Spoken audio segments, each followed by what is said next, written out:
game plan went perfect. Everything we've been training in the gym up until this point worked.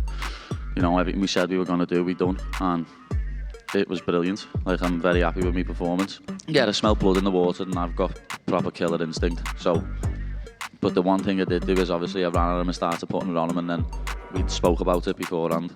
A wounded animal is the most dangerous one. And you've seen it with Chandler before. When he's hurt, he swings wild and he catches people. So I thought, this is the time to take him down. This is the time to put him on his back and put a beating on him. And obviously I went for the submission at first, but after watching Charles fighting for 5 rounds, that's why Charles never got the finish. He was hunting a submission. And I just knew I could TKO him on the floor with ground and pound. Yeah, I think I've got the best fight IQ in the game. Other than John Jones, I think I've got the best fight IQ in the game. I don't think anyone's got better fight IQ than me. And I couldn't wait to throw a 12-6 elbow. Pretty much got you with one of the best nut shots I've ever seen. You know, we spoke about, you said he was a dirty bastard in the cage.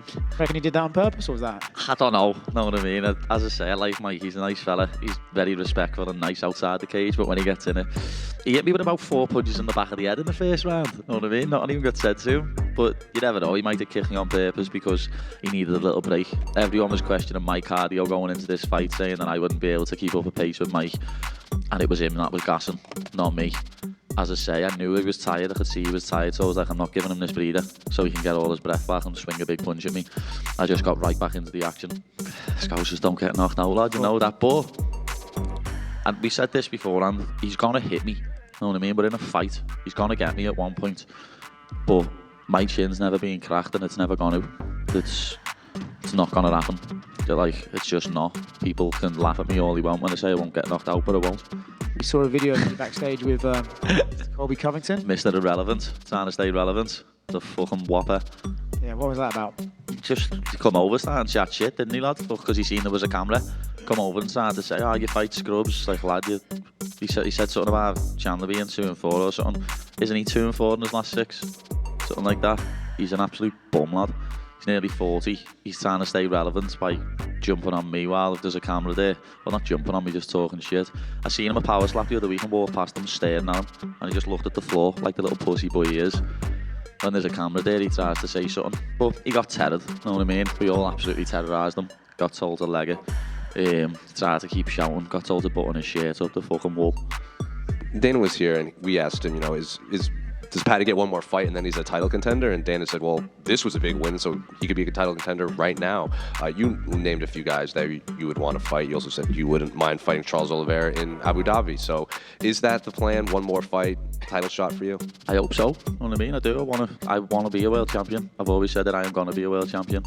And beating a former champion like Charles Oliveira, who had 2 title defences, he gets called the best submission artist the UFC's ever seen. So I'd love to go up against that because I think I've got better submissions than Charles Oliveira. Last one for me. 1 year from now, do you think you have the UFC title? I fucking hope so. 2026, lad. I want that belt wrap around my waist. Paddy, over here. When you see yourself fighting for the belt, which is obviously in the near future, who do you think you'll be fighting? Is it going to be Islam Makhachev? I don't know. That's what I mean. I've seen stuff where Islam's saying he might retire after a little defence or 2, or if JDM beats Bilal, he'll move up and fight for the welterweight belt. So I have no idea. Obviously, you train to fight the best, so I'm training at the minute to fight Islam Makhachev. But he mightn't even be the champion by the time I get there. So we're just going to have to see what happens. You've got to let it all play out, haven't you? And whoever's in front of me, that's who I fight. Whoever the UFC send me a contract with their name on, that's who I fight. And that'll be whoever I fight next. Whoever the UFC send me a contract with their name on, I'll never turn a fight down. I'm looking forward to watching back the fight. I got to just go through the phone and, you know, obviously fight of the night. Everyone's pretty impressed with it. So like I felt like I could have done more out there. So I'm always my hardest critic, but everyone seems to be pretty happy. So I'll watch back and probably soak it up. But it's pretty cool, man. You know, to come back and yeah, it's pretty crazy, really. So it just hasn't properly set in yet. I'm coming off the 2 losses. I didn't really care about that, going over there and just remembering what we want to do, you know, what he's going to want to do, and just stick to it. Just remember a couple of the things that we worked on. That was going through my head. You know, while I was in there, I felt like he was there to be hit. Like, you know, I mean, I could have done a lot more. I could have done more, but I just wouldn't pull the trigger as much as I'd like, even though there was shots where I could just, you know, stick out a jab and it was right there. You know, I could have done probably a lot more. So I'm my hardest critic. I'll watch it back, and then we'll see. But I mean, obviously, you know, everyone going to count you out. You know, is he done? You know, obviously I took some shots as well, so I didn't go lights out. So that's good. You know, a lot of people probably thinking that's what would have happened. So I guess I'm glad I got to feel that and bounce back from a bit of adversity. I can't remember which one it was that I just got me in the eye and I lost complete vision. That was fourth, the one. Yeah, I couldn't see nothing. So that was a fourth. The other one, yeah, went down. I felt like, you know, I was there, like I knew what was going on, but I mean, obviously I went down. So, yeah, must have, you know, got me at least a little bit rocked, I guess. Off balance, I don't know. Like I said, I'll watch it back. I felt fine, but I mean, I'll watch it back.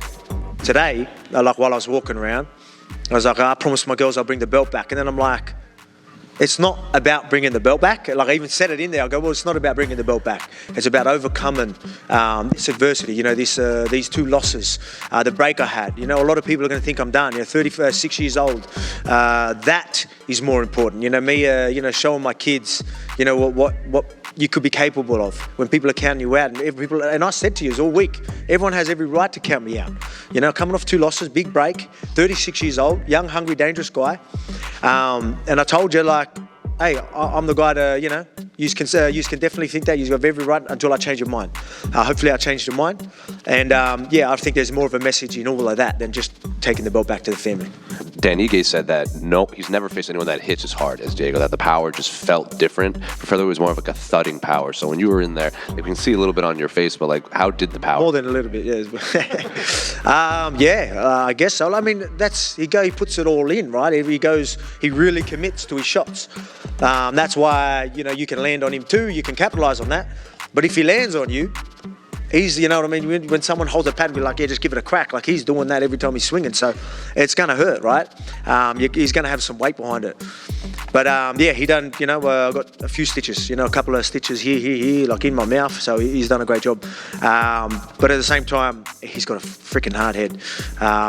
Yeah, my hands, especially in that first round, like some of the ground and pound, I'm like, man, I can finish this fight. But yeah, took it well. Hurt my hand straight away. I'm going to leave everything to the UFC. Obviously, you've got guys like Mosva, who's undefeated. I mean, I'd love to take that 0. You know what I mean? Like, we've got to see what the UFC say. I heard, you know, I've seen him trying to get other fights. I don't know, is that right? Like, there was rumors that he was going to fight Pete. But I even seen him tweeting that he wants to fight someone in May and doing all this sort of stuff. So maybe he's had the chats and they want him to have one more fight. I don't know. So I don't know that situation, but I'll see how things are. I'd love to say, you know, I told you I want to get straight back in there. I still do, but I'm going to have to maybe look at a couple of things. So maybe it can be, you know, if I'm good, maybe I get the fight, maybe July or September. Well, yeah, we can maybe fit it in. If they want to do that, if they want to quickly go and I feel good, maybe a quick turnaround with Mosva if I don't have busted hands. We'll see. Like I said, that was my plans. Bang, bang, bang, bang. But I didn't expect to get hit this much, so credit to fucking Diego.